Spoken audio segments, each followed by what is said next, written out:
Aujourd'hui, on vous parle du coup de Pac-Man Corridor. Donc, nous avons le corridor classique et nous avons le mode Pac-Man.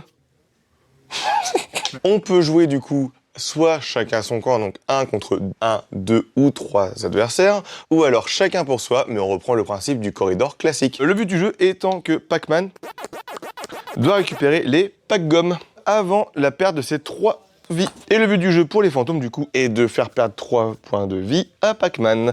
Le tour de jeu, c'est que Pac-Man se déplace de 2 cases, jamais en diagonale. S'il arrive sur une Pac-Gomme, il arrête immédiatement son déplacement et a donc un bonus de plus 3 en mouvement immédiatement. Donc j'arrive sur la Pac-Gomme, hop, je me déplace de 3.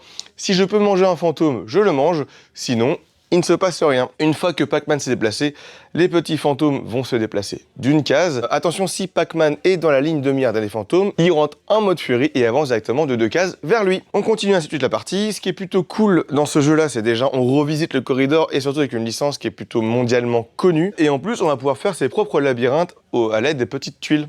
Donc une grande rejouabilité. Donc ce qui est plutôt cool, c'est que ça permet de recycler l'ancien corridor. Ce sont toujours des pièces de bois et on a le corridor classique et le corridor Pac-Man. Un grand merci à Gigamic pour l'envoi de la boîte. Amusez-vous bien.